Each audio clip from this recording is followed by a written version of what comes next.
Hi guys, welcome or welcome back to Randomly Random. I am Bwame, your internet bestie. Today, we are watching and reacting to a film titled The Road Dance. The plot, a young woman's boyfriend leaves to fight World War I. Then she is attacked by a mysterious young man that leaves her pregnant. Now, she must find a way to keep the secret from her village. Grab your snacks and let's get into it. In the Isle of Lewis in Scotland, Kirsty is taught by her father how to swim. He also tells them about the freedom they could possibly find in America, and Kirsty dreams of going there someday. Years pass, and the father dies of cancer. Kirsty lives with her sister Annie and her mother Mary, and together they take care of the farm. To carry his dad's memory with her, Kirsty always wears his cross necklace. One afternoon, the sisters are invited to the road dance, a gathering the village often organizes to have some fun at the end of the day. Mary allows them to go, and on their way there, the sisters are warned by old Peggy to be careful when it comes to boys, who are taking more and more interest in them now that they've become ladies. At the party, the boys are teasing Murdo, who is serving the country as a messenger between units in Glasgow. Murdo has a deep love for books and prefers them rather than socializing, which is why the others like to make fun of him. When Murdo finally gets his tormentors off his back, he finds a quiet place where he can read in peace, and Kirsty follows him to spend some time with him. It turns out they're having an affair that they're keeping secret because they aren't married yet, but Murdo promises he'll give Kirsty the life in America she's always wanted someday. Their little meeting is cut short when they see old Skipper hanging around, so they decide to leave not to be found. The next Sunday after attending Mass, Kirsty takes Murdo to the beach where her father used to take her swimming and learns that Murdo's own father never made it back after a fishing accident. Murdo never learned how to swim, thus Kirsty promises to teach him one day. That afternoon, the lovebirds have their first kiss. The next day, Mary scolds her daughter for coming home late, to which Kirsty replies with a lie about losing track while reading. Annie finds it suspicious, but before she can say anything, Mary sends Kirsty to deliver eggs to Skipper, who Kirsty thinks is a weirdo. In the evening, Annie guesses Kirsty had something great happen to her, and after she... I really hope it is not Skipper that takes advantage of her, because yes, the man looks creepy. The man they showed called Skipper looks really creepy.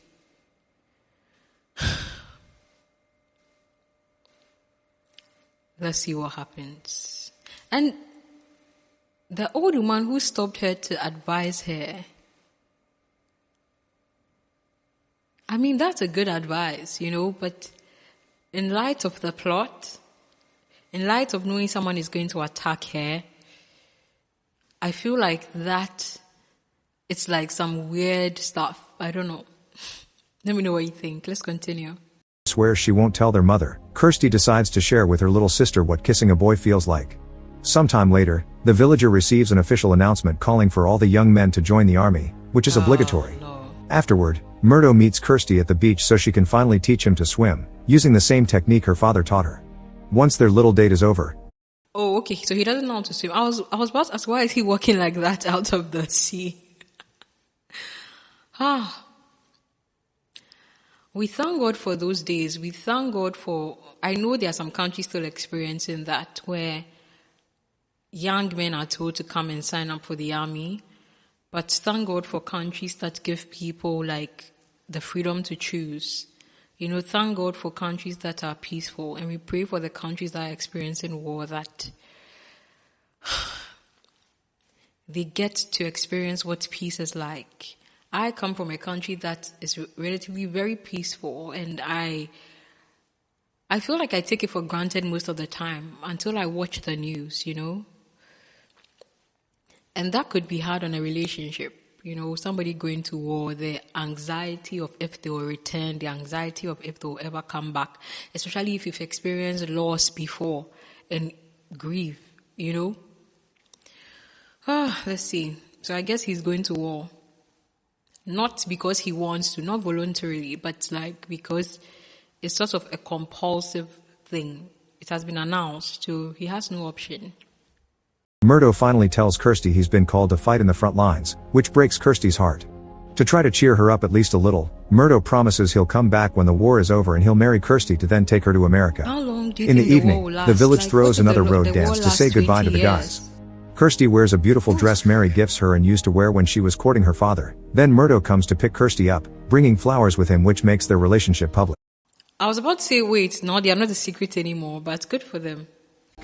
At the gathering, everyone has lots of fun dancing, chatting, and drinking a lot. By the time night falls, most people are drunk, and a boy that likes Kirsty gets jealous of Murdo, causing him to harass her for a while and punch Murdo when he tries to defend her. Fortunately, he's just fine, so when Kirsty needs to relieve herself, she doesn't hesitate to leave him alone for a few minutes while she goes to the hills. While she's doing her thing, a mysterious man surprises her from behind and hits her head on the rocks before taking advantage of her. Kirsty is bleeding, and because her face is pushed against the ground, she doesn't get to see who the man is before she passes out.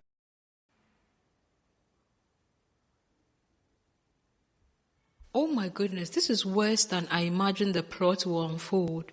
So basically, she doesn't even know who attacked her. She doesn't know who assaulted her. She doesn't know who essayed her. Because this person hit her with a rock unconscious. So it could be anyone. It could be the young man who just attacked her at the party. It could be Skipper. It could be anyone. It could literally even be her boyfriend. Like, she wouldn't know. Oh my goodness, that's a sad situation. Can you imagine people that have experienced this like in real life? Wow. And I'm sorry, but how come no one came looking for her? Like, if she was hit unconscious, I suspect she would be there for a while. Unless they thought she was going number 2, like, how come her boyfriend, like, didn't come? Anyway, I'm jumping ahead, right? Let's see what happens.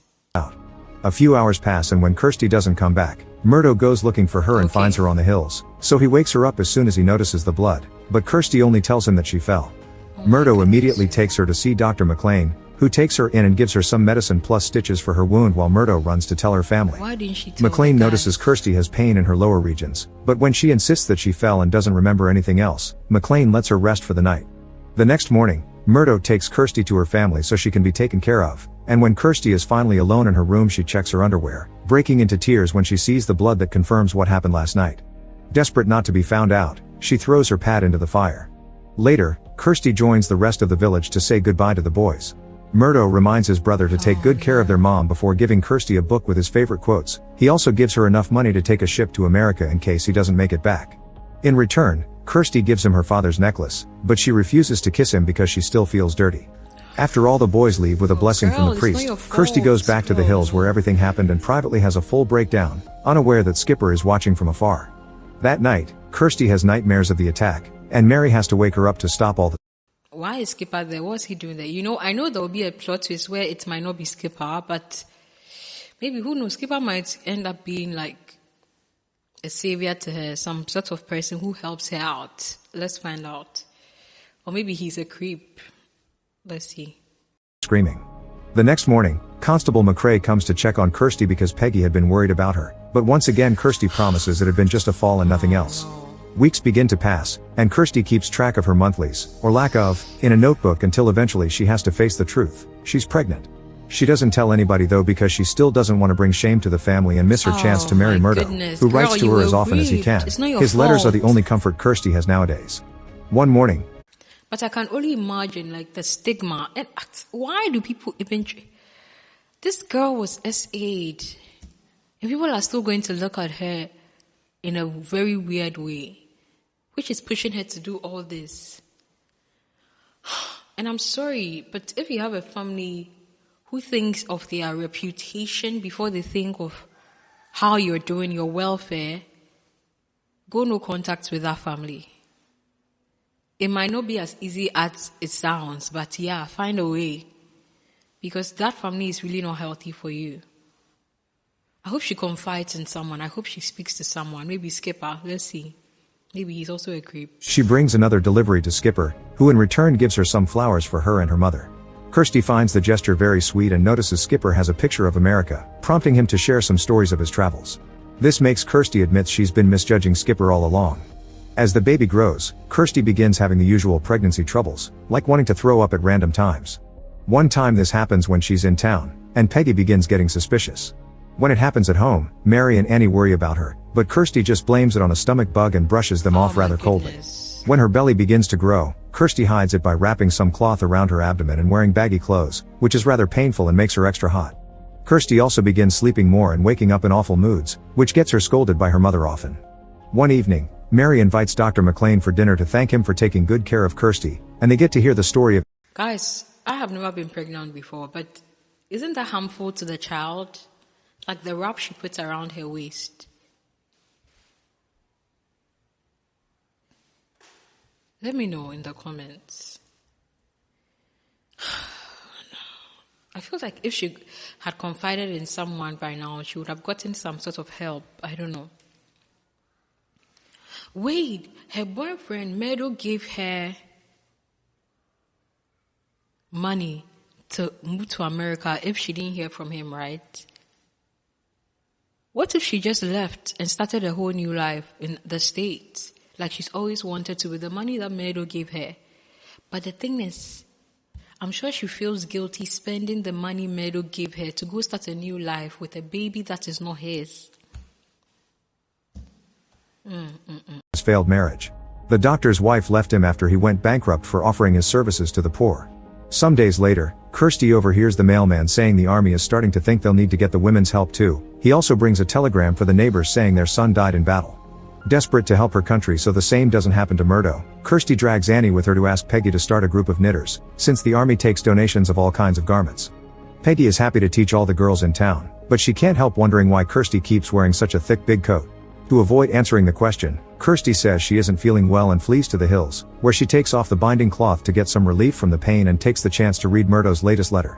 Her reading is suddenly interrupted by Annie, who expresses worry for her sister after finding the binding cloth on the ground. Since Annie won't stop begging for an explanation for Kirsty's weird moods, Kirsty makes her promise she won't tell anyone and finally confesses she's pregnant. Annie stays supportive and assumes Murdo is the father, but Kirsty doesn't correct her. Some days later, one of the boys returns to the village because he lost an arm and couldn't be a soldier anymore. He also brings bad news: Murdo has disappeared. In the middle of a battle, he went against enemy fire to save 2 of his friends, but he never came back. Kirsty thinks he could still be alive, but then she's given the cross necklace the boys found on the ground, which destroys any hope she had, causing her to break into tears. Later at home, Mary is comforting Kirsty while she cries and notices her big belly, finally learning. So this is like her third tragedy. Like she's lost like 3 major things in her life: her father, her innocence and dignity because it was taken from her by some weird, mysterious vagabond, and the love of her life. Oh my goodness, I hope he's alive. I hope the assumptions are wrong. I really hope that he's alive. Oh no. The truth. She also believes the father is Murdo, and when she discusses the matter with Annie, she agrees she won't tell anyone in the village either. The next morning, Mary tells Kirsty that she knows about the baby and considers the option of leaving the village with her daughters. When she brings up Murdo, Kirsty quickly corrects her and tells her about the attack, apologizing in tears. This doesn't change Mary's mind. She stays supportive of her daughter and tells her she did nothing wrong. Kirsty also explains Dr. McLean knows she was attacked but not about the pregnancy, so maybe they should go to him. But Mary refuses because then the whole village will know and they'll treat her badly. Their argument is suddenly interrupted when Kirsty's water breaks 2 months before. It's so sad that in the midst of all these things that she has taken on, all the stressful situations that she has experienced, she has to think about what other people will think. Like, it's so frustrating to have a society where people just point fingers all the time and don't mind their business. Because that is what is causing her to keep this a secret for so long. And oh, my goodness. Or even approaching the right date. To make matters worse, at that moment the local priest comes to the house to offer some prayers for Murdo's death, but Mary quickly sends him away saying Kirsty is sleeping and needs to rest after hearing the bad news. Afterward, Mary and Annie help Kirsty give birth right there on the bedroom floor, which is a very painful experience for Kirsty, but by the end of it she's eager to hold her child. At first Mary doesn't want to hand the boy to her because she doesn't want Kirsty to get too attached. The plan is to send the baby away so he can have a good life away from judging villagers. But Kirsty continues to cry and beg, thus Mary gives in and allows her to hold the baby for just a moment before taking him away from the night. Kirsty wants to keep the boy, but Mary reminds her that for now she needs to rest and they can discuss things in the morning. After Kirsty falls asleep, Mary takes care of the baby, but he won't drink milk and he looks extremely pale, most likely because he was born early. Annie doesn't want the baby to go, and Mary explains she would love to keep him too, but the boy deserves to have a good life if he survives the night at all. Kirsty, who had only been pretending to be asleep, overhears all this and waits for her family to fall asleep to take the baby and leave the house in the middle of the night, intending to take him to the doctor. Unfortunately, Mary had been right and the baby dies while Kirsty is still crossing the hills. When Kirsty notices, Oh my God.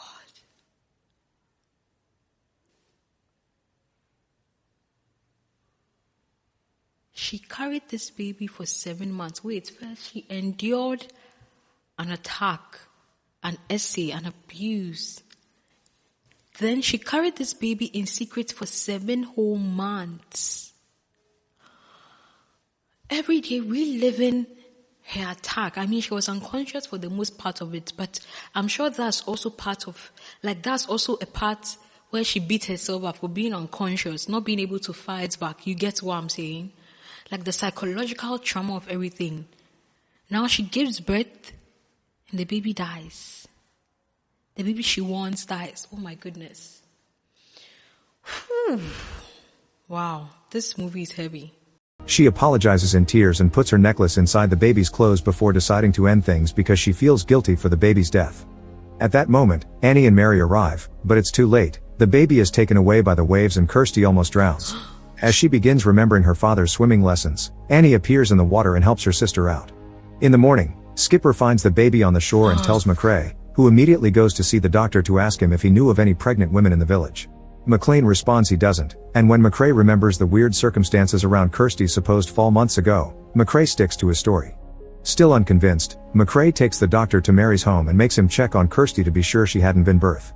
Luckily the constable stays outside the room, so McLean tells the family he's on their side and does the corresponding checkup while whispering to Kirsty that she can trust him. This makes Kirsty uncomfortable, but she isn't sure why. Once the checkup is done, the doctor lies to McCrae. It's the doctor. I'm sure she remembers his voice subconsciously, but she can't point a finger to it. Oh my goodness. Her doctor is the attacker. No wonder he also wants to keep it under wraps. Her doctor is the attacker. And tells him Kirsty is still pure. McCrae leaves the family alone for now, but he's still suspicious of how weird everyone was behaving in that house, so he promises to get a second opinion. All this is overheard by Peggy from behind her window. The next Sunday during Mass, McLean secretly informs Mary of the doctor from the city that will be coming later to check on Kirsty again. By the time McCrae shows up with the new medic, Mary is ready, since once again the constable will be waiting outside. Annie pretends to be Kirsty, and the doctor reports to McCrae. But wait, okay, I get it. They feel like a baby was murdered. I mean, they found the baby in the sea, okay.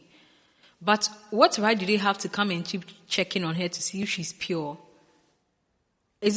Are they doing it because they want to help her, or are they doing it because they want to catch her for killing the baby, supposedly killing a baby they found in the sea? I'm just confused as to what is happening here. What right does he have to keep coming to check on her? Okay, maybe it's part of his investigations, right? To find out who this dead baby belongs to. I'll give him the benefit of the doubt for that. But if he's doing it to shame her or I don't know, to make her feel bad or something, then that is really weird. But if he's doing it because he suspects that she was raped, abused, YouTube, as part of his investigations to catch her SAR, then kudos to him. I guess we'll have to find out. Let's watch and see. That everything is fine here. McCrae is furious over the lack of proof, so McLean tells him to get over it. The baby was probably stillborn and the water must have brought him from another village. This is also overheard by Peggy. All this time, Kirsty can't sleep well because she feels responsible for the baby's death, no matter how many times Annie reminds her that it hadn't been her fault. The flashbacks of the attack also keep appearing in her nightmares, and one morning, she has a realization that makes her finally leave her home. She goes to see Dr. McLean and accuses him of being her attacker. At first he plays dumb, but he can't deny it anymore when Kirsty explains that when he whispered to her at home, she recognized the smell of the whiskey in his breath, which matched the attacker's. Kirsty. So wait, he was actually even drinking on the job. He was drinking on the job. Calls him a sick man and swears to never forgive him, leaving it in the hands of God to judge. At that moment, my microphone just fell down. Let's check if everything is still recording, because what just happened? I'm keeping it in, guys. Let's continue. Constable McCrae shows up and Kirsty leaves in a hurry, ignoring the doctor's pleas to hear him out. McCrae finds this very suspicious and rushes inside the doctor's house when he hears a gunshot while Kirsty goes home in tears, getting the attention of everyone in the village including Peggy and Skipper. Once she gets home, Kirsty tells her family that the doctor did it, but before they can discuss things further, McCrae bursts in and announces McLean is dead. He used his own gun to end things. He wants to accuse Kirsty of many crimes and calls her out for her forbidden affairs with men, but Mary immediately comes in her defense, explaining McLean attacked her and that a secret dark past would explain why a supposedly great doctor suddenly came to this village in the middle of nowhere. Suddenly Peggy shows up as well and sends McCrae away with fury, pointing out McLean had a choice but Kirsty hadn't. Knowing he can't go against the village's elder, McCrae drops the subject and leaves the family to comfort each other. A year later, Kirsty finally feels well enough to leave for America with the ship money Murdo had left her. The whole village comes to say goodbye to her, and Skipper takes the chance to give her back her necklace, which he rescued from the baby before he was buried. Weeks later, Kirsty is living in New York at peace when suddenly someone knocks at the door. To her shock, it's Murdo himself. It turns out the Germans had found him and kept him as a prisoner until the war ended, and when he returned home, Mary told him everything that happened. Murdo apologizes for not having been there for Kirsty, but he's ready for them to start a new life now, and the couple finally gets to kiss again. Make sure to subscribe and turn on notifications so you can watch more videos. I mean, I like the happy ending, but we clearly know that life is not that way, you know? Of course, it's a happy ending in the movie, but she still has trauma she would have to work on and all of that. I enjoyed the movie. I would give it an 8 out of 10. I enjoyed it. I enjoyed the movie. But that doctor sucks. That doctor deserves to go to hell. And I'm sure that's where he's going. For taking the coward way out after all that he did to this innocent little girl. I mean, she was a young woman who had so much to just look forward to, you know? This movie is heavy. It is heavy. Guys, let me know, what do you think of the movie? Have you watched it before? If you have watched it before and perhaps you think this recap missed out on some details that you feel will help us even appreciate the movie even more, even better, let us know in the comments. Thank you so much for enjoying this watch party with me. Thank you so much for sticking around. Please do like the video. And until our next watch party and reaction, don't forget to subscribe. Bye, guys.